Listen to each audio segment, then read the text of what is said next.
Welcome to Soul Thrive, where we explore spirituality through healing trauma, shadow work, and applying the laws of the universe in order to master ourselves without the fear of the unknown. Hi guys, welcome to another episode on the Soul Thrive podcast. I'm Christina. And my name's Ivana. This is part 2 to all the questions that we did last week. Again, thank you so much, everyone, for sending in your questions, for liking, commenting on our podcast, or sharing our podcast, or listening to our podcast. And also, thank you so much for those of you, full gratitude for those of you who head over to my Instagram page and show it love. And like I said, the algorithm has changed a lot, but it's been lovely to connect with more of you. Thanks, guys. All right. I've got some juicy questions for part 2. Okay. We kept it a little more like surface, part 1. And Ollie just walked in. Hello, sir. He just had his bath, so he's in his pajamas. He's too heavy for me to lift him up. I know, he's like so 30 pounds, and I can't today. Yesterday, I wanted to lift him up on my lap, and I was like, that's not going to happen. Yeah. Okay. Getting right into it. I've got 5 questions for today. Sure. Number 1, what does self-betrayal actually look like in everyday life? I told you. That one's a deep one. I told you I got a that good one. one Cuts deep in general. Self-betrayal it's many facets. It is a wound that I have found through seeing throughout my practice for X amount of years that I've been doing this. Guys, I've been doing this for over 16 years. This is crazy. Sometimes I think to myself, like, where has the time gone? Anyways, the betrayal wound is linked often to with the wound between you and your mom. And it could also be her betraying herself. It's also betraying yourself. There's a lot of self-abandonment that comes with that. In your childhood experiences, you may have been gaslit. So your emotions weren't validated. Your emotions were often looked at as if they didn't matter. So you were taught in general just to avoid and not actually consider what you're actually feeling or your authentic expression to self. So betrayal can lead in many different facets. We could see it in our personal relationships. We could see it through friendships. Loyalty is also a very interesting conversation that's associated quite with betrayal, because often people assume that people are loyal to one another. And if there isn't constant communication and trust built between friendships, relationships, work relationships, whatever that may look like, and there isn't enough communication around where each person is in their life and in their experiences, people could take even betrayal as a personal threat to themselves in a lot of ways. And that doesn't necessarily mean that you will never experience betrayal in your life path. A lot of people will experience betrayal, some more than others, dependent on life themes and patterns. But there is nobody that hasn't gone through something where betrayal served in a way to help you evolve your consciousness and help you redefine yourself, your relationships, where your energy and time go towards, and what your boundaries are, how you are self-abandoning and betraying aspects of yourself. We do this. So it is recommended to look at deeper parts of yourself, of how you are either gaslighting yourself, avoiding your emotions, betraying yourself. And we do it in small ways and we do it in big ways. And I know for myself, I've been through so many personal betrayals in the work that I do and in my friendships, mostly. And it's been very difficult. And in the past, I was like, it feels worse than death sometimes, because it's like you put trust or you put time and energy into something. And when someone turns their cheek, I guess, if you want to put it like that, it can be a really painful experience. But it is most likely stemming from childhood wounds. And that's not to say that your father also couldn't betray your mother in some aspects. That could come through cheating, that can come through lying, that can come through addiction. It can come in many facets, many expressions. And it's one of those deep, deep wounds that cuts very deep. So what would be a way for someone to start working through it? Like, is maybe like the first question, where was I betrayed as a child? Yeah, that's a great question to start from. But I would also take inventory of your life right now and what were the big betrayals that you went through and what were the lessons that you learned and how did you come out of that? Yeah. I think coming out of that's going to tell you your resiliency, your ability to bounce back, where you put your energy and time, and what you're not willing to do moving forward. Mm-hmm.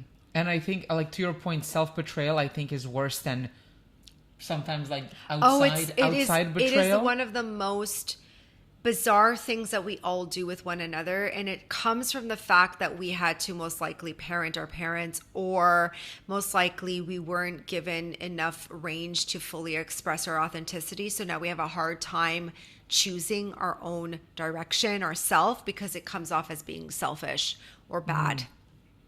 Right. So and sometimes when there's big wounds like abandonment wounds and rejection wounds, the degrees that you will go where you will betray your own self in order to form any form of attention or connection. Right. It's deep. Yeah. Maybe a separate episode on that one. Too much for the Q&A. Okay. Yeah. You're the one who brought the questions. Well, we'll see. We'll see what the reactions are too. If you guys have follow-up questions for any of these, definitely drop them in the comments. Yeah. Okay. Question number 2. If healing isn't about changing your thoughts, what actually creates lasting transformation? First, I want everyone to identify that healing should be no different than drinking water. Okay. So it's an everyday activity. It's part of your process. It's part of who you are. It's part of what your soul needs. It's part of all aspects of who you are. So just like drinking water, you should be focused on your healing. It should be the norm of our experiences. And healing just really means the awareness to self, the recognition of patterns, the ability to look at things from a different point of view and perspective, accountability. Huge. What do I need to take accountability for in my life, my choices, my experiences, and my dysfunction at the end of the day? And what am I willing to change in order to find deeper connection through my experiences? And above that, if you're willing to go even further, how is this also helping the collective consciousness? I'm choosing to make decisions for generations to come and the generations that are here, and how can we heal the collective overall. I will want to segue something here. I am going to start doing a monthly free collective healing group. If you're interested in joining, email me. The email will be below. Let me know. I'll add you to the group. It's free. It's going to be once a month where we get together, where I either do a prayer, I either do a meditation for the collective, a healing for specific people. It's going to be a collective experience. It won't be a sharing circle. It's not going to be anything like that. I'm not going to be teaching in there. I'm not going to be doing any other healings or communicating with the people. You could come, join, screen off if you want. It's going to be some prompts that I want you to look at that for the collective, how you can help the collective overall, and healing. Just letting you guys know that I'm going to be putting that out for free. Okay? Awesome. This question actually also goes back to the embodiment. Okay. That we talked about, right? This one that you just answered, because it's not about just changing thoughts, right? It's about like living in that different, you have in to, that like, perspective. When we talk about action and integrity, right? Integrity is about not only do I say it, but I do it and I show up as it. Right. Because like the other thing that I just want to clarify here, I mean, I remember you often said to me, like, your mental is your mental. And sometimes some of these thoughts are always going to come. And I know that because there are some thoughts that I used to believe 10 years ago that they still come. And I'm just like, that's cool. Thank you so much for showing up.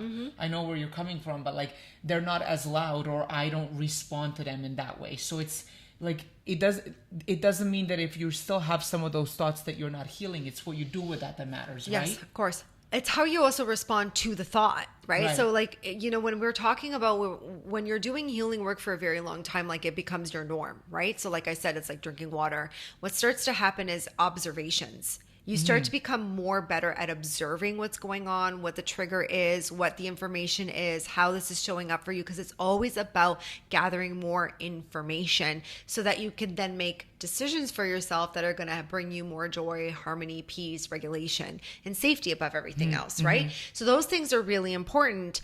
And what starts to happen is the better that you get, like I get thoughts all the time, thoughts always show up, but I've been doing this for such a long time. I'm like, oh, that's an interesting perspective. Okay. And then I just like move on because I don't allow it to then take me down, or I don't go down the rabbit hole, or I don't spiral with it. That's it. And if I am spiraling, I'm like, oh, I know for myself my parameters, what my boundaries are, what my energy is, what I need to do. And if I feel like I'm now starting to get into this like pushing against myself, or I'm comparing myself, or I'm lost in something, I'm like, oh no, I need to get grounded. So I shut it all down and I go out in nature and I just kind of like go back to the spiritual basics. Spirituality 101 is really important. Your basics are really important. So they're like grounding, meditating, nature walks, journaling, sound healing, sound frequencies, anything to kind of reset you back is really great, because that is what spirituality, the foundation of spirituality is supposed to be, the beginning aspects of things. So you should always be able to go, I need to pull something out of my toolbox to help me come back to center. But as you get better at that, it just becomes so much easier for you to be like, oh yeah, I had that thought today, and now I can just kind of navigate that differently. So to your point, for those who find themselves with their thoughts racing, it's like, how do you get yourself back to regulation? Yes. Always it's always come back to safety, come back to regulation, and you will feel relief. Got it. Interesting. This is an interesting one, because this is like every day, you can't avoid this. What happens when two people with unresolved trauma get together in a relationship? Can they heal together, or do they trigger each other deeper? Oh, that's a loaded question. I know. Can't help. People want to know what people want to know. Yeah, I mean, if we're looking at this as the foundation of relationships, most of us are operating with dysfunctional patterns from our childhood and what we learned from our childhood experiences through our parents, right? If two unhealed people come together, I mean, they're by laws of mirroring. There is something there that is going to bring them together, that is always going to challenge and always going to create conflict, so that there's self-reflection, right? Sometimes people don't do that. It gets progressively worse. Sometimes people love bomb each other. Sometimes people create more dysfunction or repeat their family dynamics in the relationship. And if they've got children, then they're also influencing that as well.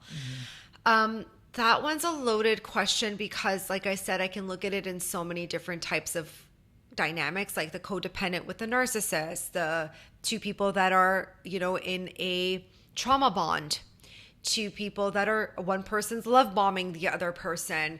Like, we're looking at really deep traumatic wounds, and you have to be educated when you go into a relationship if you want to be in a healthy type of relationship.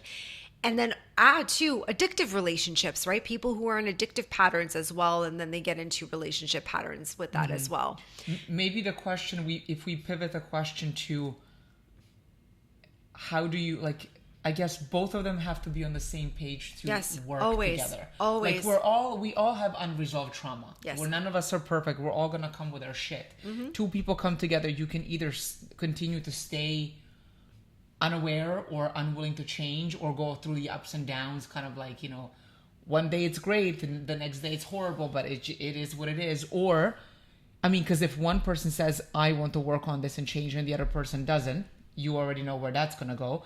But I guess both of them have to be on the same page with there's something here. Dependent, yes, absolutely. But also dependent on what pattern is recognized, because if the person is in a trauma bond relationship or in a narcissistic relationship and they're used to those types of patterns, and they themselves don't have the awareness of what those patterns are, and they're not equipped or educated or even have awareness of that, there's a roller coaster of experiences that are going to come with that. And that also serves too, because it will awaken you to become aware. Eventually you're going to notice that you're lost, you're no longer yourself anymore, you feel disconnected. You isolate more. You could see the symptoms, You've depression lost from yourself you've almost, lost yeah. all aspects of Yeah. yourself, and that also then becomes a journey of trying to reawaken and find aspects and pick parts of yourself up again.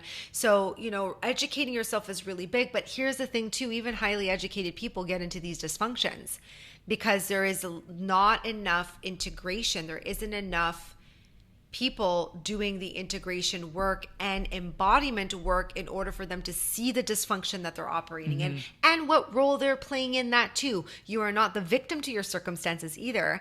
You've, by laws of mirroring, have attracted these experiences in your life to teach you how to resolve unresolved conflicts from your childhood. And then on top of that, and you've often talked about, narcissists, for them to come to the table and say, I have a problem.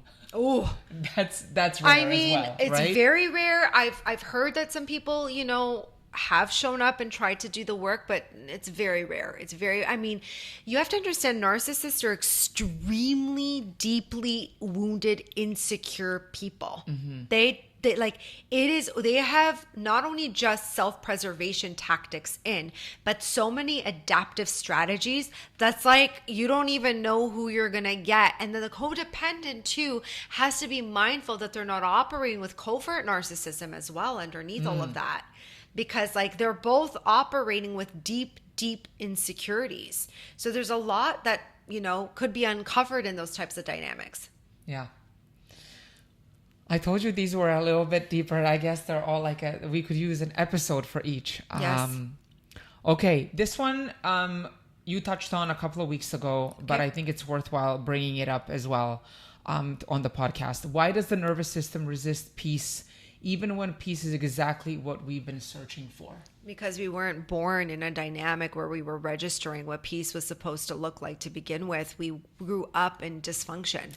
We grew up in family dynamics that already had belief systems and thoughts and experiences. And if mom didn't do a very good job of co-regulation, we don't know what peace feels like. We are more comfortable in contrast. We're more comfortable in chaos. We're more comfortable in all these other patterns than we are in feeling peaceful. And some people associate with peace with boredom or associate peace with isolation. Yeah, right. Isolation, right, yeah. Or even death.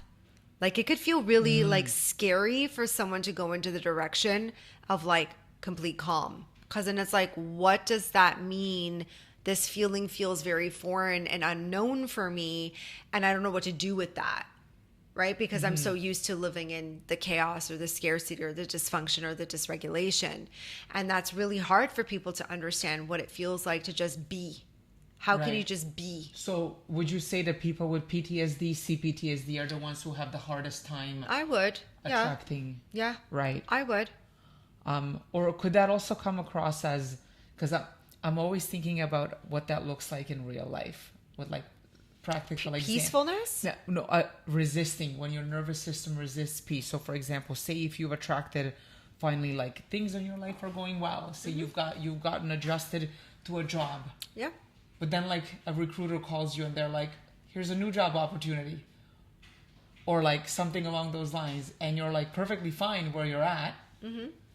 But now you're oh, let me just entertain this, or let me just it's almost is there this subconscious? Well, I think what you're communicating in regards to this, have to be a job. But that example else, right? is a little bit more tied to self-worth issues.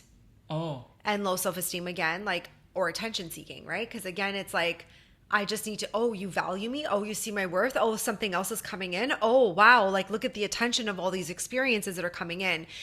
That's more of just this insecurity that's operating. Peacefulness is a very interesting thing because everyone assumes I just want peace. I just want peace. I just want peace. But they don't know what that entails. They don't know what that means, what they have to let go of in order to embody what peace actually feels like.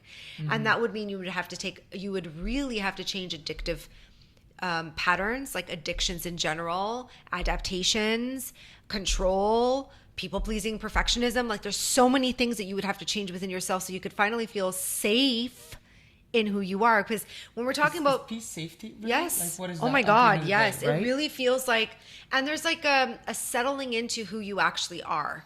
But you're also okay with learning more and becoming more. Mm-hmm. It's very interesting. I've been experiencing more of that peace in the last little while. Remember I said to you today, I said, if anyone's coming over my house, you're going to find me in my backyard. I'm just going to sit there and just be and observe. And it really does come with observation. And I'm not chasing happiness. I think people mistaken peace with happiness and joy. I'm not chasing that. It's just calm, centeredness, just regulation, and choosing to like observe what relationships feed me in a different way, what relationships bring more disharmony in my life, what relationships make me feel like, oh, now I have to get involved or insert. Like, I don't want to do that. Like, I'm in a place right now where I like to just step back and be like, that's not my problem. Like, I don't need to take that on right now. And this person's got to figure out their own objective and their own story. And, in the past, we're so used to just involving ourselves in everything. And don't get it mistaken. Most people are like, I mind my business. That's not peace. I'm not minding my business. I'm observing what's going on and assessing what's working and what's not working for me. Right. If that kind of sums it up. Yes. Okay. This last question, this is interesting because I don't know that we've ever talked about this perspective on the podcast. What does it actually feel like when a specific wound is integrated? Like, how do you know that you are no longer being controlled by a particular wound? We're not talking about being perfect or healed or whatever, but like if there is a particular wound that you worked on for a long time, how do you know that it is integrated? Because by laws of mirroring, it's going to show up differently. So your life will change? 100%. Okay. And what, you no how longer people attract... Right. How people are responding to you changes. You could literally move your environment completely. Some relationships just fall off without you even needing to like get into a conflict or like it's just organically moves a separate way. You start to change. You start to register like the one thing that people always communicate to me is like, wow, I just feel a sense of relief and I'm starting to feel a little bit calmer and safer in my experiences. And then they always say like, I've changed and I feel good with whatever this is. And also the key here too is the person who's integrating their trauma also registers that they don't have to discard people in the process. Because everyone's always, the assumption is always like, this person's toxic, this situation's bad. And you're not registering as laws of mirroring, it's all aspects of you. Right. So I'm like, yeah, that person may be really bad. I'm glad that they're at a distance, but that also isn't like bad for me anymore because I'm safe within myself. So they're at a distance. It's fine. It is what it is. Yeah, like I don't have to dramatically exit their life or something like that. It's this discarding energy that doesn't feel good. But when you're feeling when you integrate other parts of yourself, you start to experience the other side of that wound. Right.